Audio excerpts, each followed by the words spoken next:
예수님께서 십자가에 돌아가신 것을 사람들이 바라볼 때 이해할 수 있는 점이 있는가 하면은 동시에 도저히 이해가 안 가는 부분이 있습니다. 그거는 인류의 역사가 계속되는 동안 이해할 수 있는 부분은 인류애를 위해서, 인간의 존엄성을 위해서 예수님 자신이 사랑의 본을 보여주고 희생적인 사랑의 실천, 정의의 실천, 그 본을 보여준다는 점에서는 십자가의 희생까지도 받아들이고 온전히 실천했다라는 그 의미가 됩니다. 그래서 역시 이 지상에서는 사람이 악하고 타락해 있기 때문에 진정한 사랑을 실천하고 정의를 실천하자면 희생이 따르는구나.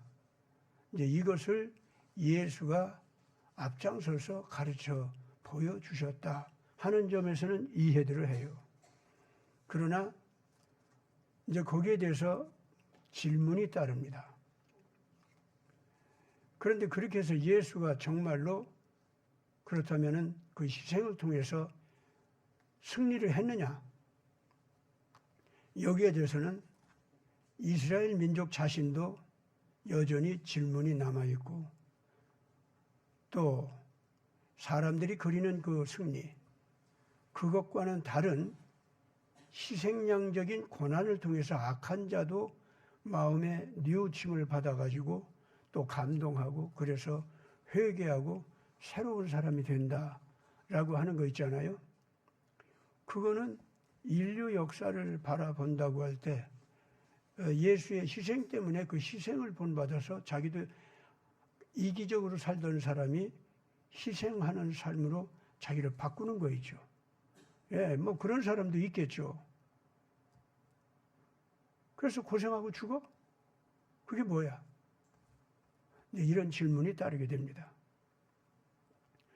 또 드물게 이런 희생양적인 정의의 고난을, 사랑의 헌신을 뭐 한다고 하는 사람들이 있다고 해서 세상에서 사람들끼리 선한 천국과 같은 낙원과 같은 세계를 이룬다는 꿈을 가질 수 있도록 했는지는 몰라도 인류 역사가 그런 쪽으로 변질이 되고 발전이 됐다고 하는 증거가 뭐냐 이거예요.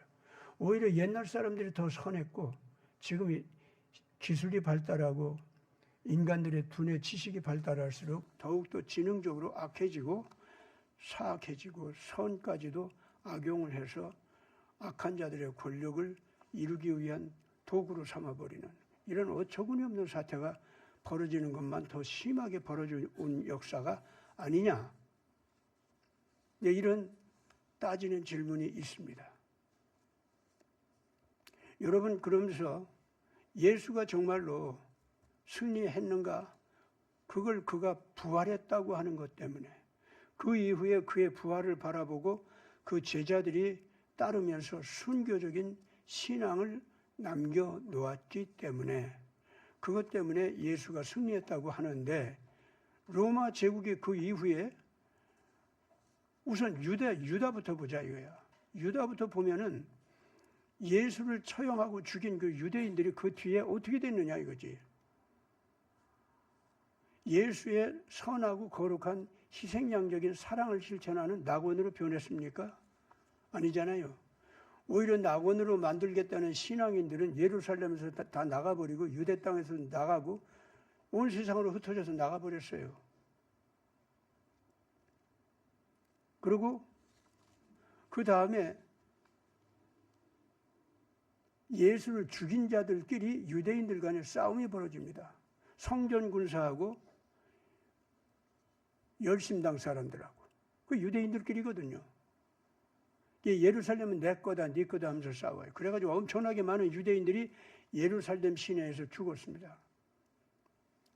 이 유대인들이 성전 병사들도 그렇고 열심당도 그렇고 이것들이 유대 민족주의로 나가면서 예수는 처형해가지고 로마 황제에게 순종하는 척하면서 사실은 보니까 저들끼리 싸우는 모양새를 가만히 보니까 이제 유대 독립운동을 제대로 하자.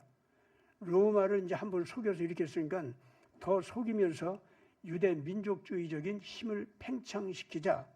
그런데 그 의견이 달라가지고 어떤 식으로 팽창시키느냐 하는 그 의견이 달라가지고 유대인들끼리 싸움이 벌어졌단 말이에요. 그러니까 로마 군단에서는 어떻게 생각했냐면은 자, 그러면 성전 병사들도 그리고 이 열심당들도 그리고 일반 유대 민중도 요것들은 틀렸다. 유대 민족주의로 나가면서 다들 그 결국 로마 제국에 대해서는 지금 근본적으로 반역하려고 하는데 지금 당장은 힘이 모자라니까 저들끼리 힘을 합쳐서 좀 더 강화시키려고 하다가 힘을 합치는 방법이 서로 달라가지고 저들끼리 싸우고 방법이 다른 것도 보니까 저들끼리 권력 싸움이야. 유대인들끼리. 요거 잘 됐다. 이것들 다 없어야 되는데 저들끼리 싸울 시켜라. 그래가지고 예루살렘을 갖다 포위를 시켰단 말이에요. 그러고 난 다음에 저들끼리 싸워서 다 죽고 서로들 원수같이 여기는 그 틈에 로마 군사들이 예루살렘 성으로 확 쳐들어 들어와가지고 다 죽여버린 거예요. 남자들은 다 죽다시피 했어요. 그래서 여자들과 아이들이 남았는데 걔들은 전 세계로 예루살렘 성, 유대 땅 거기에는 이 이스라엘 민족의 남김이 없이 싹 다 그냥 포로로 잡혀가지고 온 세계로 다 노예로 팔려갔습니다. 노예로 안 팔리고 도망간 사람들도 있겠죠. 어쨌든 그래서 유대 땅과 예루살렘에는 유대인들이 남지를 못했습니다. 그러면 예수님의 승리가 뭐야? 이스라엘을 건져주기 위해서 십자가상에서 죽고 부활까지 했다는 그 예수가 남겨놓은 결과는 뭐야? 결국 예수쟁이들이 감동을 시켜서 낙원같이 만들고 그래서 열심당도 성전 병사들도 그리고 예수님을 처형했던 모든 종교가들도 그 예수님의 거룩한 사랑의 권위 앞에 나가서 회개하고 뭐 낙원으로 만들었어야 될 거 아니야? 그래야 안 그래요? 그작자들이 남은 예수쟁이들도 다 죽이려고 달라드니까 예수쟁이들은 예루살렘에서 다 빠져 도망가 버리고 저들끼리 남아서 싸우다가 결국 로마 군단한테 다 죽은 거 아니에요? 여러분 그때 당시의 그 역사를 정확하게 알아야 됩니다. 그렇기 때문에 지금 인간들에게 예수님한테 끊임없이 질문이 남았습니다. 예수님의 그게 승리입니까? 부활을 승천까지 해서 그 예수님의 제자들이 자기 생명을 걸고 복음을 전하는 일꾼들로 변했다면은 예루살렘을 변화시키고 유대 땅을 변화시키고 거기에 그 빌라도도 뭐 헤롯도 그러고 가이사도 가이사 뭐 티베리우스도 말이죠. 전부가 이거 유대 땅에서 나온 이 예수 이거 참 보통이 아니네. 이랬어야 될 거 아니에요? 아니란 말이에요. 더 무시하고 더 악해지고. 그래서 예수 복음을 전파하는 크리스찬 1세대 그 사람들도 로마 제국 안에서 억울한 죄인이 돼가지고 불밥이 되고 칼밥이 되고 사자밥이 되고 그렇잖아요? 그게 예수의 승리인가? 그게 예수의 구원인가? 자, 그래가지고 로마 제국 판도가 그런 예수 믿는 사람들 때문에 감동해서 귀족도 예수 믿게 되고 평민도 예수 믿게 되고 또 노예들도 예수 믿게 돼서 처음에는 뭐 그 카타콤 속에서 몰래 하고 또 이제 네로 때는 그냥 로마 시를 갖다가 불태웠다는 죄를 그 중상 모략을 당해가지고 억울하게 또 죽기도 하고 그랬지만은 어쨌든 그 예수 믿는 사람들의 가마력이 로마 제국을 완전히 다 뒤흔들고 로마 제국을 무력으로 완전히 파괴시키고 멸망시킨 훈적이 있죠. 여기서도 아틸라라든가 그 대장들이 예수님 그 교훈에 감동을 해가지고 더 이상 로마 제국을 잔인하게 학살하지 않고 물러갔다고요. 이래가지고 크리스찬들이 대단하게 로마 제국을 다 이제 변화시키고 예수 믿는 나라로 만드는 줄 알았더니 그 크리스찬들조차도 또 타락해가지고 이번에는 십자군 원정군을 일으키는 거 보니까 완전히 이것은 예수님의 아가페 사랑을 실천하는 게 아니라 남의 나라를 갖다가 정복하고 노예로 만들고 학살을 하고 이러는 거예요. 그리고 교황청은 완전히 지가 메시아라고 하면서 온 세상에 교황청 국가를 만들면은 그게 메시아가 와서 다시 재림해가지고 메시아 천년왕국을 만든 것 같이 그따구 소리 하는 거예요. 악마 같은 정복 제국을 만들면서. 여러분들 그렇기 때문에 알라신을 믿는 사람들이 등장해가지고 왜 달라든지 알아요? 그 사람들 별 수 없이 저 아라비아 사막 있잖아요. 거기에 있는 그 사막에서 양을 키우고 낙타를 키우고 그랬던 그런 유목민족들이에요. 무슨 조직화된 군사력도 없고 정치 체제도 없고 그랬던 사람들이에요. 근데 그 사람들이 똘똘 뭉쳐가지고 알라신 밑에서 예수 믿는 사람들한테 달라들게 됐단 말이에요. 그거 왜 그런지 압니까? 원래는 그쪽 사람들한테 사도들이 들어가서 이 복음을 전할 때는 사랑으로 전하고 그 거룩한 치유 권능으로 전하고 그리고 정의의 말씀으로 권고하면서 전했어요. 그래가지고 원래는 그 베두인 족속들이요 상당 수준 예수 믿는 나라를 변했어요. 거기가. 근데 교황청이 등장하면서 거기서 그냥 그 악마같이 그 사람들을 노예화시키기 때문에 반항이 벌어진 겁니다. 그 반항이 벌어지면서 바로 그 알라신 얘기가 나오고 이슬람교가 나오고 그랬던 마호멧이 그렇게 해서 나오는 거예요. 마호멧이 그렇게 해서 야 이런 그 예수쟁이들이라면 우리가 거부할 수밖에 없다. 우리는 성경에서 구약에서 말하는 모세의 가르침 그것까지는 우리는 인정한다. 그러나 그 이후에 유대민족이 온 세계를 정복하는 정복자가 돼서 모든 다른 나라 사람들과 다 노예로 만들고 어쩌고 한다는 거 그걸 인정할 수 없다. 우리도 하나님 믿는다. 그러고 마호멧이 등장하는 겁니다. 근데 우리 알라신도 유일신이고 우리 알라신도 마흐디라고 하는 그 메시아를 보내가지고 온 세계를 정복해서 알라신의 그 이상적인 국가를 갖다가 만들게 되었다. 사실은 구약을 모방해가지고 적당하게 알라신 제국주의를 그 설파한 것이 그게 바로 이슬람교입니다. 그게 그거예요. 이게 왜 그랬어요? 마호멧이 언제 등장했습니까? AD 6세기경에 등장하거든요. 우리나라로 말하면 삼국시대 후기 통일 신라 나올 때쯤 있잖아요. 그때 마호멧이 등장했는데 잘 생각해 보세요. 마호멧이 왜 그렇게 거부하고 그랬냐 이거야. 바로 교황청의 정치와 십자군을 등장시키는 그 동기 자체가 악해졌기 때문에 그래요. 원래 크리스찬들은 희생양적인 사랑을 실천하고 정의로운 거룩한 윤리를 가르칠 때에도 정말로 인격적인 큰 가마력을 가지고 전해주고 다 그랬던 겁니다. 페르시아 쪽으로 주로 가서 그 전해준 게 누가 한 줄 압니까? 베드로가 했어요. 그쪽에. 얼마나 온전한 복음을 전했겠습니까? 베두인 족속이 결과적으로 이 예수를 갖다가 먼저 맞이했었고 다 받아들이기 시작했었고 거기도 기독교 세계로 화하고 있었는데 그걸 갖다가 기독교를 거부하고 반대하고 일어나게 한 까닭은 교회의 타락 때문에 그랬습니다. 자, 그러면 예수님의 그 거룩한 부활 승천한 다음에 승리라고 하는 것이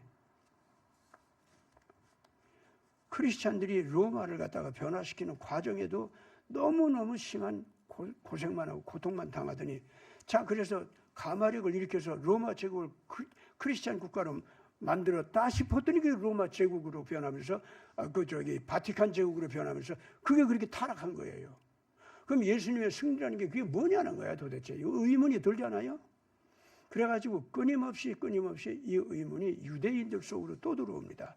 유대인들이 이제 그 예루살렘에서 쫓겨나고 유대 땅에서 다 쫓겨나고 노예가 되어가지고 전 세계로 팔려 나갔지 않습니까? 이 사람들이 다시 물어본 거예요. 예수의 승리라고 하는 게 뭐냐? 로마 제국을 변해서 크리스천 국가로 만들어서 예수가 정말로 메시아답게 평화로운 인도주의적인 인류애로서 모든 그 악한 제국의 정치도 그리고 악한 부자들의 횡포를 부리는 그 악한 경제 체제도 거룩하게 변화시키는 그런 그 크리스천 문화인 줄 알았더니 이게 아니잖아. 바티칸이 등장하면서 인간이 메시아가 되고 그래가지고 바티칸이 모든 왕들을 임명도 하고 파면도 하는 권세까지 올라가고 이렇게 하면서 바티칸 중심의 중앙 집권적인 권력 체제를 만들기 위해서는 못하는 짓이 없어요. 뭐 온갖 못된 짓을 다 해요. 비밀 정보 부대를 보내고 학살 장치를 만들고 별짓을 다 하는 거예요. 이래가지고 왕들끼리 서로들 교황 눈치를 보기 시작하면서 교황을 반대하는 세력도 이제 나와요. 그러면서 하나님을 믿는다는 것도 결국은 영웅 메시아를 섬기는 거에 불과하구나. 무슨 속죄양 메시아야. 예수 교훈대로 가면 그냥 우리 손해만 보고 바티칸한테 언제나한테 종노릇만 하고 이건 못 견디겠다. 이래가지고 국가들마다 유럽의 이제 기독교 국가들마다 이제 변하기 시작하는 거예요.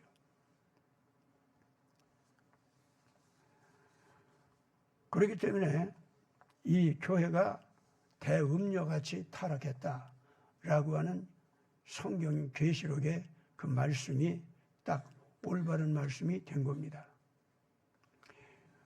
뿐만 아니라 예수님이 원래 가버나움이라는 동네에 들어가서 머물기도 하시고 복음도 전파하고 사람들 많이 고쳐주기도 하고 가버나움은 베드로의 고향 아닙니까?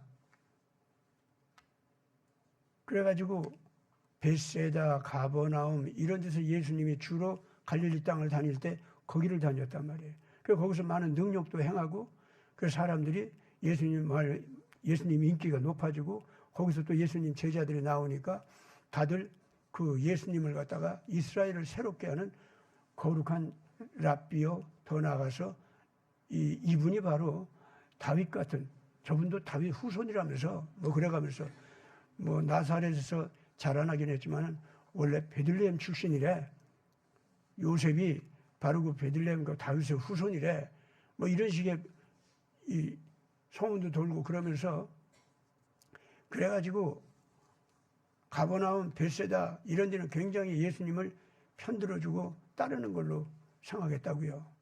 그렇지만은 그 예수에 대한 흉흉한 소문이 돌고 체포령이 내리고 그리고 예수 말만 하더라도 여기저기서 칼눈을 뜨고 조사하고 막 이렇게 되니까 그 연약하고 가난하고 어리석은 백성들이 권력 앞에는 꼼짝 못하잖아요. 그래서 예수 인기가 높았다가 예수를 처음에는 부담스럽게 여기고 그 다음에는 슬금슬금 예수를 비판하는 자들 편이 되고 결과적으로 예수를 저주하는 데까지 이르고 이래가지고 예수님이 십자가에 몰려가지고 못 박힐 때쯤 될 때에는요 저 예수 때문에 우리 갈릴리 땅 입장이 아주 난처하게 됐어. 헤롯도 빌라도도 저 그 예루살렘의 제사장 나리들도 바리새인들도 전부가 우리 갈릴리 땅을 다 믿게 보잖아. 왜? 특히 나사렛을 믿게 보잖아. 가버나움을 믿게 보고 벳세다를 믿게 보고 그러잖아. 저 예수 우리 고향 땅이라고 여기 자꾸 오는 거 좀 오지 않았으면 좋겠네.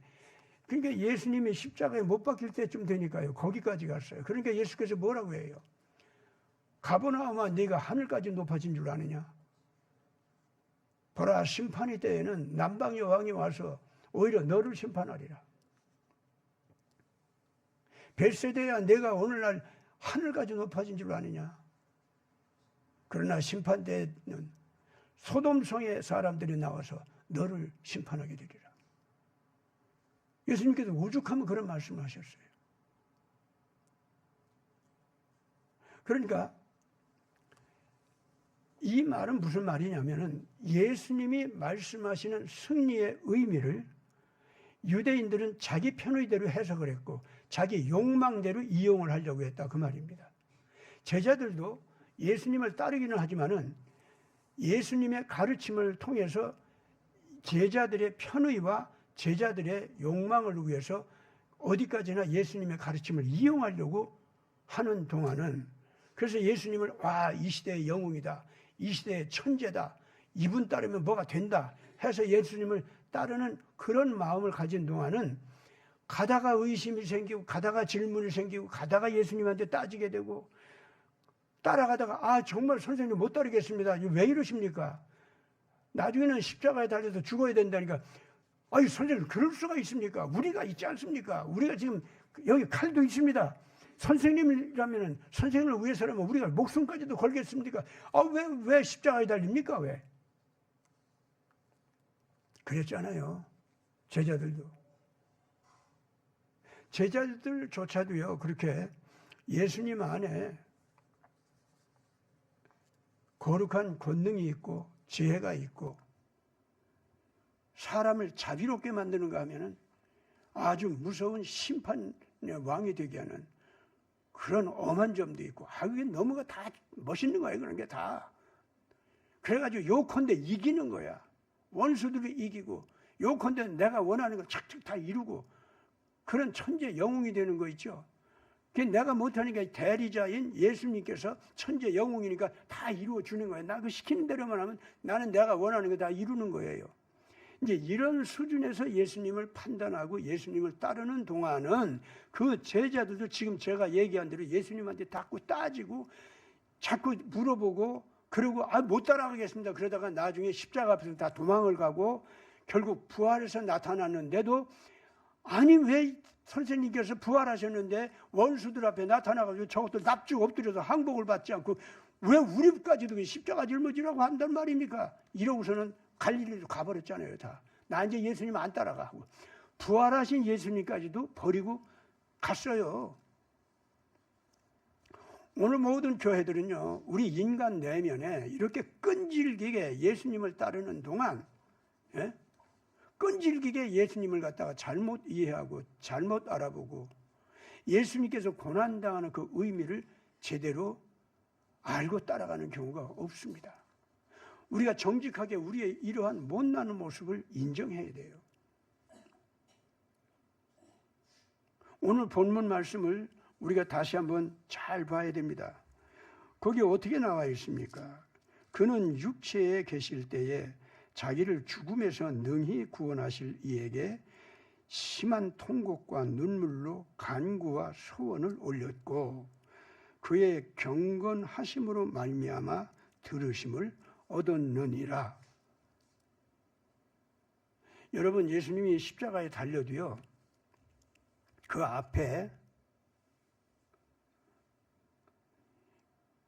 병든 자를 고쳐주고 미친 사람들을 귀신 쫓아내는 거 있잖아요. 그런 것만 하지 말고 예수님을 반대하고 방해하고 악하게 구는 거 있죠.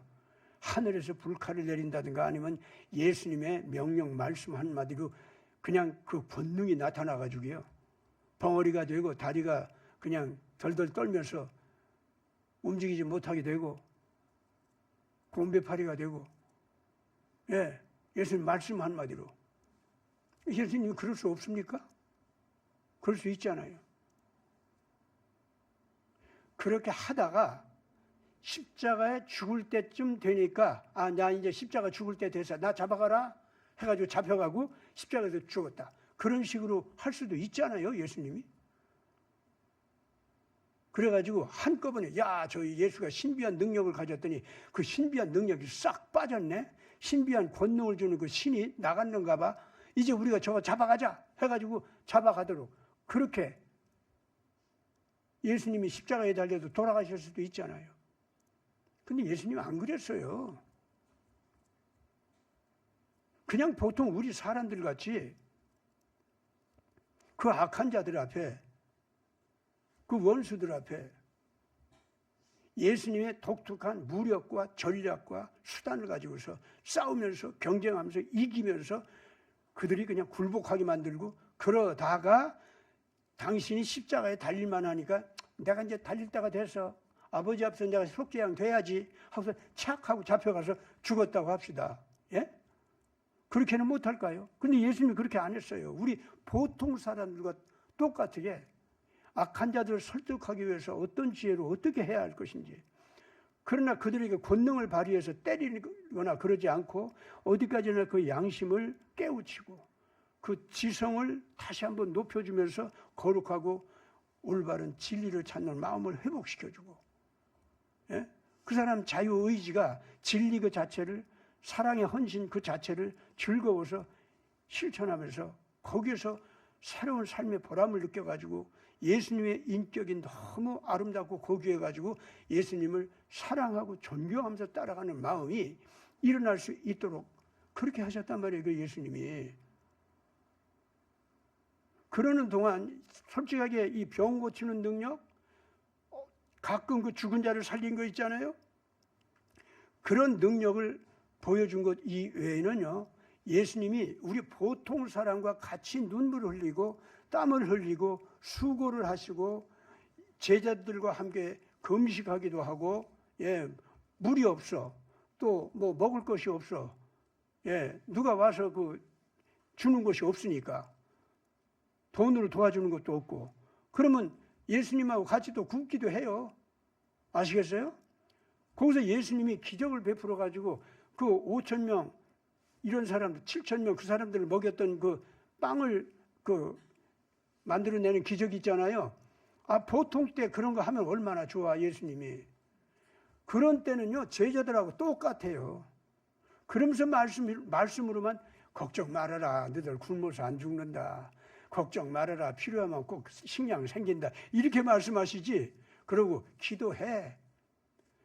너희들이 잠시 동안 굶으면서 기도하는 것이 필요하면 잠시 동안 굶게 하실 거고, 먹으면서 사랑받으면서 기도하고 헌신하는 것이 필요하면 아버지께서 또 식량 주시고 또 그런다. 그럼 또 어린애가 와서 빵도 주고 또 어떤 아줌마가 와서 감사합니다. 지난번에 그 고마운 말씀하셔서 우리가 위로받고 힘을 얻었습니다. 그 빵덩어리 또 주고 가고 뭐 이런 식으로요. 그렇게 사는 거였어요. 근데 예수님 당시에 어떤 사람은 돈도 주죠. 그리고 돈 주머니 누가 책임지고 있었다고? 가룟 유다. 그럼 예수님이 헌금하라 헌금하라 그러고 댕겼겠어요? 아, 요새 어떤 목사들까지 그랬겠냐고. 아마 예수님 위해서 한마디도 헌금하라 소리 안 했을 거예요. 다만 사랑하는 마음으로, 존경하는 마음으로 감동을 받아서 고마워서 내가 가지고 있는 돈 한 푼이라도 가서 드리면 너무 좋겠다. 저분들 저렇게 수고하고 다니는데 누가 먹을 걸 주고 누가 입을 걸 주고 누가 그렇겠어. 그래가지고 알아서 그런 걸 이렇게 챙겨서 주는 그런 헌금, 헌물 이거 받아가지고 생활하신 거예요. 그때 제자들하고 예수님 그 제자들이 나중에는 숫자가 많아서 72명이 따라다녔다고 그랬죠. 그 생활이 그렇게 된 거예요. 그러면 그 제자들이 그때 따라다닐 때 선생님도 자기들과 별 수 없이 울 때는 울고 분할 때는 분해하시고 굶을 때는 같이 배가 고파서 야 먹을 것 좀 없냐? 예, 다 떨어졌습니다. 아유, 그럼 오늘 또 굶어야 되나? 야, 기도들 해라. 이러시고 기도해가지고 탁 뭐가 생기면 좋은데 또 안 생겨. 아직도 안 생겨서 그럼 기도들 해. 우리 굶으면서 잘 참으면서 하라고요. 우리 주님께서 그러는가 봐. 이러고 지나가는 거예요. 제자들이나 예수님이나 그런 거 다 똑같은 거예요. 그러니까 병 낫는다, 미친 사람이 고쳐진다, 뭐 이런 것도요. 꼭꼭 사람들한테 효과적으로 큰 은혜를 끼칠 수 있는 그런 상황에서 그런 능력이 탁탁 나타나면서 그 예수님을 우리하고 예수님이나 똑같으네. 예수님도 그냥 저렇게 우네. 예수님도 분해서 어쩔 줄 모르네. 이런 때는 예수님은 그냥 참고 지나가네. 저것들 한바탕 어떻게 했으면 좋겠는데. 이렇게 이제 그 제자들이 자기들과 동화된 예수님의 모습, 아시겠어요? 여기 보면은 자기 자신의 연약함을, 육체적인 연약함을 그대로 수긍하고 받아들여서 그걸 견디고 이겨나가면서 선한 일을 해나가시는 훈련을 쌓았다. 그만큼 하나님의 진리 앞에 다른 제자들과 더불어서 제자들의 미숙함을 같이 짊어지고 어리석음을 같이 짊어지고, 아시겠어요? 그러니까 성경에 이제 이런 말씀이 나오는 걸 알아야 됩니다. 예수님이 갓난아기 시절이 있었죠. 그럼 갓난아기 시절에 말이죠, 팔딱 일어나서 동서남북으로 왔다 갔다 하면서 천상천하의 유아독전이다 했던 그 석가열애 같이 그랬을까? 예수님이 그랬다는 기록 없잖아요. 다른 갓난 어린이하고 똑같하게 옹알이도 하고 그랬다는 거예요. 응애응애하고 울기도 하고. 아시겠어요? 아니, 하나님의 아들이요 하나님이십니다. 그런 분이 사람이 됐다 할지라도 처음부터 빛나는 영웅으로, 천재 영웅으로 촥 나타나가지고 내가 왔노라 이래도 되는 거 아니야? 어때요? 어린 시절 미숙함을 감당하고 온다 할지라도 미숙한 가운데에서도 다른 어떤 어린애들과는 차이가 나게 어른같이 요렇게 하는 거 못할 거 뭐 있어? 예수님이 왜 다른 인간들이 미숙함 속에서 응애응애하고 말을 배우고 절을 하는 걸 배우고 율법 하나하나를 그 회당에 다니면서 배우고, 예? 그러니까 자기가 속죄양이 될 거 있죠. 이것도 어린 시절부터 아버지가, 어머니가 예루살렘까지 끌고 가서 속죄양을 드리고 그 속죄 제사를 드리는 거 이렇게 보면서 그냥 눈물을 흘리는 거예요. 매매하면서 죽어가는 그 양이 있죠?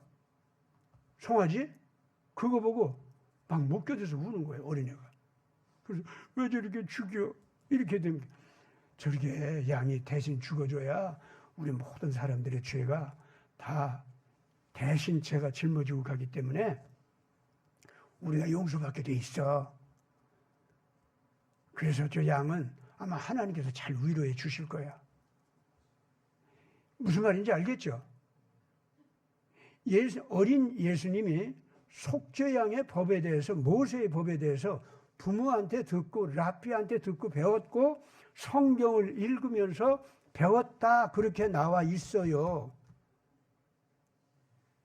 왜 메시아 예수가 당신이 모든 율법의 근원자요, 속죄양 자신이요, 그리고 속죄양의 입장에서 부활해서 일어나가지고 모든 악한 자들을 심판하는 권세자인데 무엇 때문에 그 연약함을, 미숙함을, 불완전함을, 특히 죄를 지은 인간이기 때문에 짊어지게 된 어리석음, 죄를 지은 인간이기 때문에 때묻히고 부패해 있는 거 있죠. 왜 이것까지 짊어져야 되느냐 이거야. 왜? 여러분, 그러면 그런 것도 짊어졌다는 거 있죠. 인간의 미숙함도 짊어졌다, 어리석음도 짊어졌다, 부패해서 썩은 냄새나는 그 모든 사람들이 싫어하는 거죠. 그것까지도 자기 몸으로 짊어졌다. 그게 누구나 볼지라도 저 사람은 저주받은 사람이네 하고 얘기할 정도로 못생겼다는 거예요. 아시겠어요? 이사야서에 나오잖아요. 모든 사람들이 예수 얼굴을 보면 어이, 저 사람 재수없어 하면서 얼굴을 돌렸다고 그랬다니까. 예수님이 어떻게 생겼는지 하도 우리는 이 서양 화가들이 예수님의 백인 얼굴에다가 푸른 눈동자에다가 노란 수염 붙이고 하얀 얼굴, 그리고 뭐 여자 같은 얼굴에다 수염만 붙였어. 그냥 뭐 아주 그냥 예쁜 여자 얼굴이야 그것도. 그래 고개도요 그거 한쪽으로 기울여 있고 말이죠. 그런 예수 그건 서양 사람들이 자기들이 멋대로 상상한 거고, 이사야가 예언적으로 묘사한 예수님 모습은 그게 아니었어요. 난 그래서 이사야 읽다 말고 깜짝 놀랐다니까. 그럼 예수님 얼굴이 어떻게 생겼지? 이렇게 하고요. 사람들이요 예수님 얼굴을 딱 볼 때 어이 재수없어, 어이 저리 가, 보기를 싫어했다고 그랬어요. 아시겠습니까? 그것이 예수님의 고문을 받아서 십자가를 짊어질 때 모습 있지, 그것만 얘기한 것이 아니라 그 말입니다.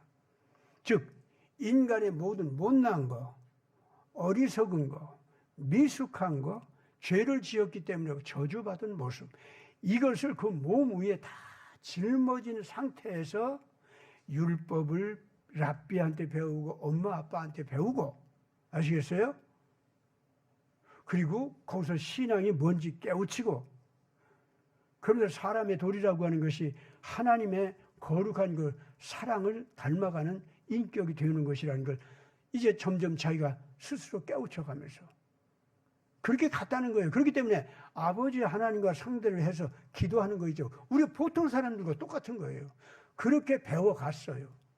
그런데 그렇게 배워갔는데 예수님이 우리하고 다른 점은 그렇게 배워간 그 아버지 하나님이죠. 그분이 살아계신 아버지요. 사랑의 아버지요. 우리가 잘못한 것은 절대로 용납하지 아니하시는 엄하신 아버지요. 예, 자기 스스로 점점 그렇게 깨닫고 그런 하나님 앞에 율법을 갖다가 철칙으로 알고 절대로 범하지 아니하는, 그래서 어떤 죄도 없는 인격이요 몸으로 자라난 분이었다 그 말입니다. 그러면서 여기서 보면 뭐라고 했냐면은 제자들한테, 우리 인생들한테 그 예수님이 무엇이 하나님을 올바르게 받들어 섬기는 경건한 자세인가를 본을 보여주었다고 합니다. 그렇게 본이 되려고 하면 예수님이 약한 자가 돼야 돼요. 예수님이 저주받은 자가 돼야 돼요. 예수님이 어리석은 자가 돼야 됩니다. 아시겠습니까?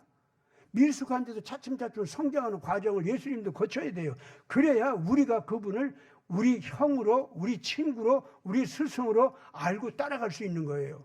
갑자기 나타난 천재 영웅, 그건 우리 못 따라가요. 아, 그래요? 안 그래요? 그래서 내가 보면은 이 얼굴 보면서 내가 나 되게 못났네.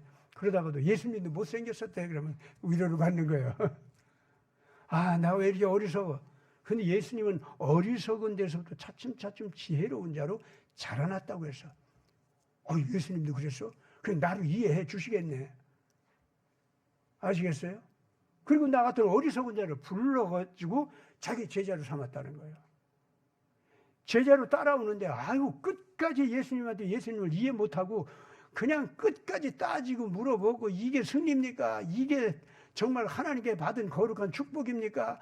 이것이 정말 이 메시아께서 우리에게 이루어준다는 그 거룩한 약속이 그냥 참 이루어지는 그런 겁니까? 어떻게 이래요, 선생님? 뭐 선생님 따라가다 보니까 될 듯하다가 안 되는 것 같고, 될 듯하다가 안 되는 것 같고, 안 되는 것 같다가 또 되는 것 같고, 도대체 알 수가 없습니다. 제자들도 그랬다 그겁니다. 근데 중요한 건 뭐냐면 그 제자들과 다른 사람들과 다른 게 있어요.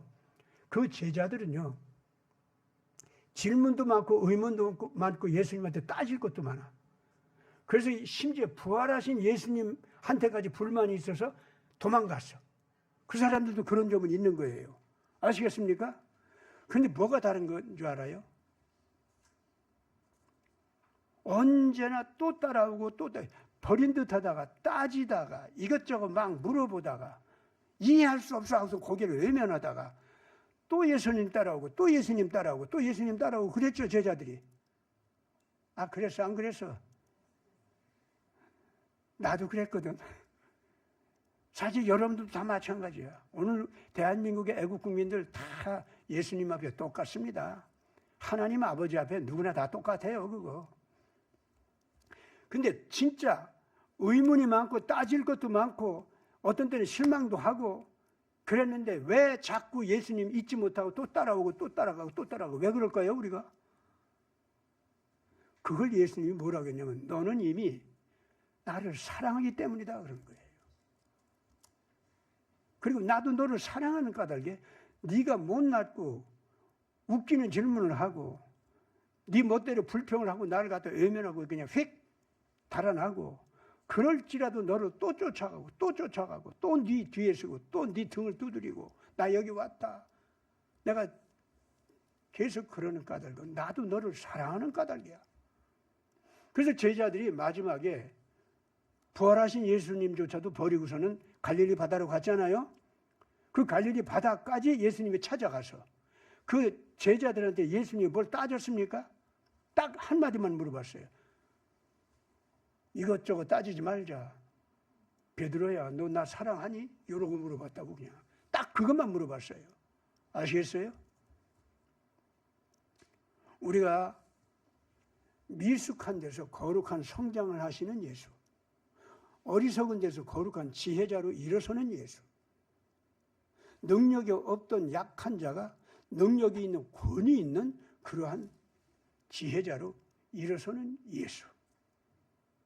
그러면서 온전하게 갖추신 그 능력과 지혜와 성숙한 권세를 사람을 후려치고 지배하는 데 쓰지 않고 모든 자기 원수까지도 대신해서 그 죄값을 대신 받아주는, 그래서 아버지 하나님 앞에 하소연하는 거예요. 나를 죽이는 저들조차도 아버지 왜 저러는지 잘 몰라서 저러니까 용서해 주시옵소서. 이 기도까지, 이 기도를 하는 것 때문에 그 작자들도 예수님을 모욕해요. 그런데도 그 기도를 하시는 거예요. 그리고 마지막으로 예수님께서 죽으실 때 엘로이 엘로이 라마 사박다니 이러고 소리쳤죠. 나의 하나님 나의 하나님 어찌하여 나를 버리시나이까. 그러고 외쳤죠.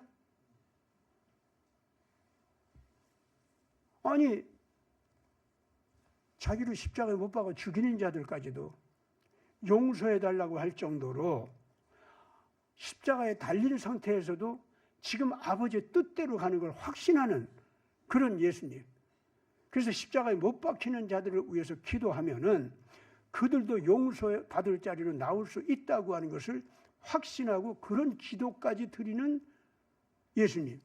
더군다나 옆에 있는 강도가 선생님 나라에 가지거든 나 좀 기억해 주시오 하니까 당장 그 사람 보고 네가 오늘 저녁 나와 어디서 만나리라? 낙원에서 만나리라고 약속하듯 하셨잖아. 그렇잖아요. 그런 예수님이 왜 엘로이 엘로이 라마 사박더니 나의 하나님 어찌하여 나를 버리시나이까. 이러고 소리쳐요. 아시겠어요? 이게 무슨 의미지?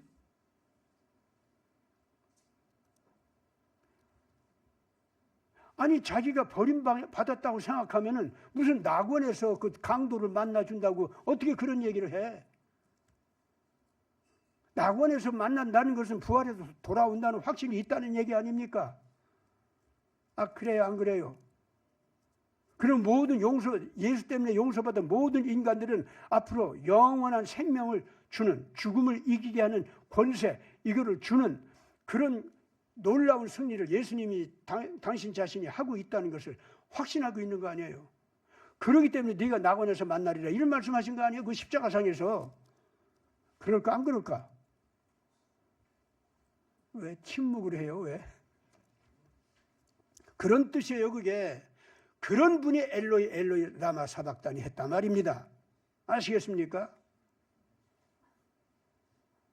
그거는요 예수님이 패배의 부르짖음을 한 것이 아니에요.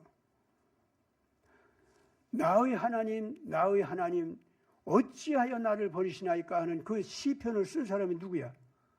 다윗이었죠? 그렇죠? 예, 다윗의 그 신음소리 있죠? 그걸 예수님이 대신 토해냅니다 지금. 아시겠습니까? 그러면서 이 땅 위에서 다윗처럼 의를 위해서 몸부림치면서 자기 목숨을 걸고 일하는 사람들 있죠? 자기 민족과 국가를 살리기 위해서 정의를 외치고 사랑을 실천하면서 저 형편없는 나라에 가서 선교를 하는 사람들. 예. 이런 모든 사람들. 그 사람들은 다 나의 하나님 나를 버리지 마소서. 내가 여기서 죽을 만큼 고통이 많습니다. 나 좀 붙들어 주세요. 그러면서 일하지 않는 사람 어디 있어? 다 그렇죠? 그이들의 그러한 나의 하나님 어찌하여 나를 버리시나이까 그 소리 속에는 이렇게 의와 사랑을 위해서 하나님의 뜻대로 수고하는 모든 사람들의 기도, 그것을 예수님 자신의 기도로 삼은 겁니다. 그런데 다윗도 그렇고 솔로몬도 그렇고 세상에서 의로운 노력을 온전하게 해가지고 공로가 많은 사람들 있잖아요. 그 모든 사람들은요, 사람이기 때문에 다 각기 실질적으로 하나님 앞에 서면은 의를 행해서 큰 보람을 느낄 수 있는 열매가 많은 사람일지라도요, 자기 자신을 돌아보면 하나님 앞에서 너무 작고 너무 더럽고 너무 웃기고 불완전하고 미안한 게 많고 아유 얼마나 그 썩은 게 많은데 또 인간들은요. 그래서 원래가 사람들은요, 큰 하나님 앞에서 의를 행해서 열매가 많을지라도 정작 하나님 앞에 딱 하면 어떻게 되는지 알아요? 내 부족함이 확 드러나가지고 거기에 대한 아주 그냥 그 공정한 심판을 하나님의 불칼이 내려온다. 그러면은 아무리 내가 공로가 커도 그 공로 큰 거 아무것도 아니야. 내가 그 죄 속에서 나의 죄의 모습을 보면 나는 100번, 10,000번 버림당해도 마땅한 죄인에 불과한 것이 드려져요. 그러면 나의 하나님, 나의 하나님, 나를 버리지 마세요 하고서 소리칠 거 아닙니까? 그래서 다윗도 나의 하나님, 나의 하나님, 어찌하여 나를 버리시나이까 하는 그 소리가 있을 수밖에 없는 거예요. 그러면 다윗만큼 의롭지도 못하고 다윗만큼 선하지도 못하고, 예? 그렇지만은 의를 책임지고 행하느라고 자기 가정을 제대로 세우기 위해서 진정성 있게 노력하는 사람들, 자기 회사 하나 잘 거느려서 회사원들 잘 먹고 살게 하고 자기 상품 나가가지고 그 양심적인 상품이 나가서 돌 때 올바른 시장 질서 만들어가지고 서로 좋은 사회를 만들어가는 거 있죠. 자, 그런데 공로가 있는 사람이 있어? 교회 장로야? 헌금도 잘하고 교회도 막 새로 짓고 뭐 수고 많이 했어. 근데 그런 사람도요, 하나님 앞에 나오면 아이고 자기 뭐 숨어서 잘못한 게 너무 많다고 또. 그럼 그런 때 그것 때문에 자기가 다 버림당하게 되면 안 되죠. 아이고 나의 하나님 나를 버리지 마세요. 구원받는 모든 사람들에게 나의 하나님 어찌하여 나를 버리시나이까 하면서 마지막으로 매달리는 누구야? 예수님. 나 예수님 믿는단 말이에요 이러고. 아시겠죠? 예수님이 나 위해서 돌아가신 거 믿고, 그런 예수님이 좋고 그런 예수님이 정말로 존경스럽고 그 예수님같이 살고 싶고, 예수님 없으면 나 못 살아요, 나 좀 버리지 마세요. 이것이 모든 하나님의 자녀들 속에 다 있습니다. 그렇죠? 예수님께서는 그런 모든 사람들의 기도 있죠. 그거를 십자가 위에서 자기가 대언하는 겁니다.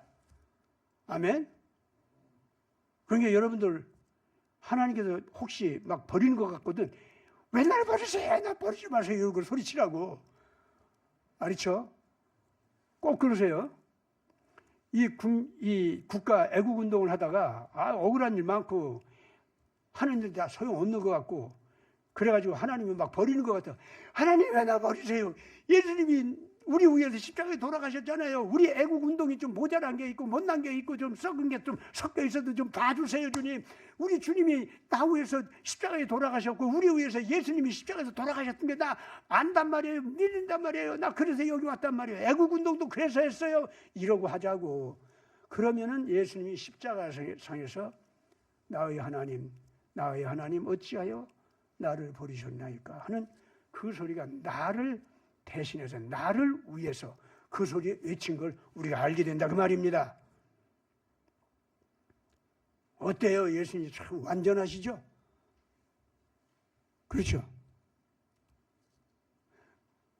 그런데 그게 어디까지 가는지 알아? 나의 하나님 어찌하여 나를 버리시나이까 하는 그 효과가, 구원의 능력이 어디까지 가는지 알아? 어제까지 악마 생활하고 사람 죽이고 못된 짓 하는 인간까지도 같이 이제 십자가에 달려가지고 죽어가면서 예수님 당신은 선한 선생님입니다. 나는 죽어도 이제 지옥에 가는 거 마땅하지만 당신은 거룩한 세계로 갈 걸 나는 압니다. 그러니 그 거룩한 세계에 가거든 나 좀 기억해 주세요. 요 한마디 한 거 있지? 요게 뭐야? 나의 하나님 어찌하여 나를 버리시나이까? 그게 그 소리지 뭡니까?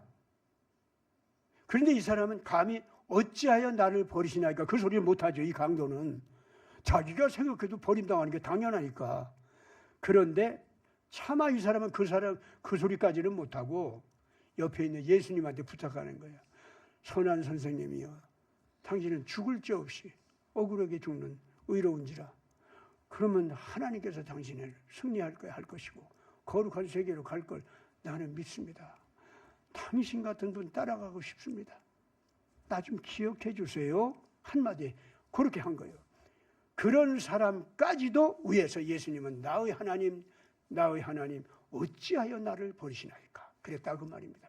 그래서 예수님께서 나의 하나님 어찌하여 나를 버리시나이까 하는 그 말씀하실 때에는 옆에 있는 강도 같은 사람들까지도 예수님의 품속에 끌어안고 그를 나로 삼은 거예요.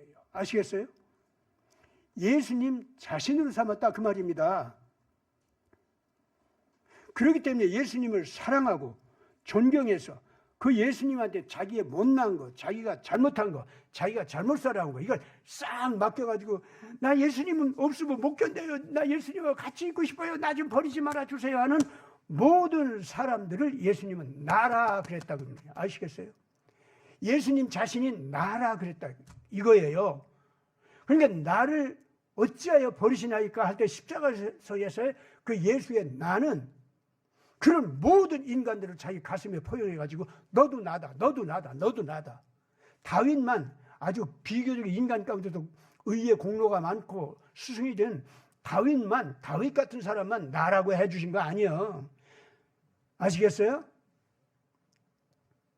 오늘까지도 못되게 살았는데 이 순간 예수님 앞에서 아이고 나 이렇게 못되게 산 거 정말 내가 잘못되고 이거 나 싫어요 진짜. 예수님 당신 따라가고 싶어요. 나 좀 기억해 주세요 하는 사람까지도 너도 나야. 너도 나 예수야. 아버지께서 나 예수를 버리지 못하는 것 같이 너도 버리지 못하게 내 해주마 하고 나를 왜 버리시나이까 할 때 그 나는 옆에 있는 강도까지도 예수 자신 나로 삼아 주셨다. 그런 의미라 이 말입니다. 내 해석이 뭐 잘못된 거 있습니까? 내가 잘못된 것이 아니라면은 이거 성령께서 하시는 말씀입니다. 오늘날 애국운동하는 애국시민 여러분들, 특히 지금 잠실에서 선거 부정 재선거, 당일 투표, 수개표 이거 외치시는 분들 있죠? 이분들은 모두가 다 예수님께서 너는 나다. 내가 내 아버지 앞에 너를 버리지 않도록 내가 나를 버리지 마소서 할 때 너를 내 가슴에 끌어안고 나로 삼는다. 오늘 잠실 거기에서 애국을 외치면서 이 나라를 건지기 위해서 몸부림치고 기도하는 모든 사람들, 외치는 모든 사람들 우리 주님께서 그렇게 끌어안은 줄 믿습니다. 그러므로 이 사람들은 반드시 승리하게 될 줄 믿습니다.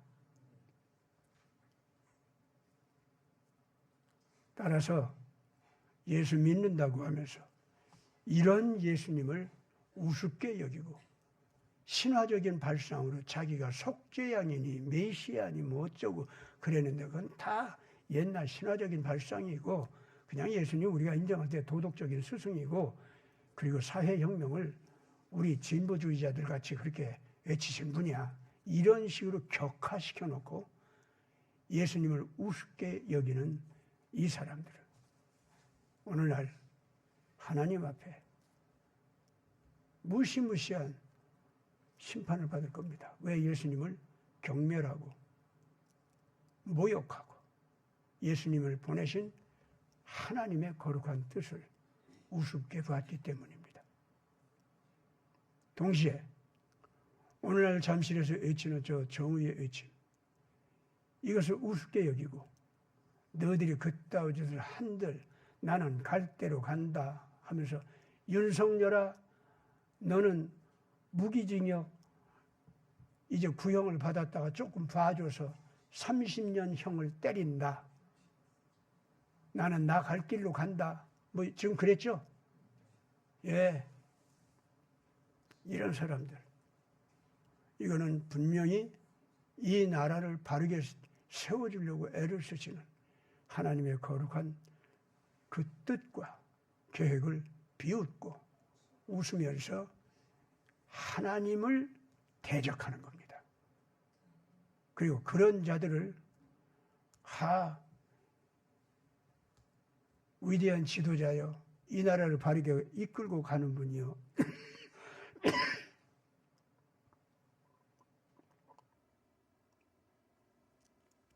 당신이야말로 우리 예수께서 높이 보시고 대접해 줄 겁니다. 했던 모든 교회 지도자로 자부하는 사람들, 하나님 앞에 두려운 마음으로 엎드려서 자기 자신을 다시 돌아보기 바랍니다. 같이 기도합시다. 아버지 하나님, 예수님께서 하나님이셨지만 사람이 되셔서 십자가에 희생하시기까지 자기를 얼마나 낮추었었는지, 자기 자신을 얼마나 비천하고 저주받은 죄인들 입장에까지 끌어내리기 위해서 애를 쓰셨는지 오늘 우리 새삼 다시 한번 돌아보았습니다.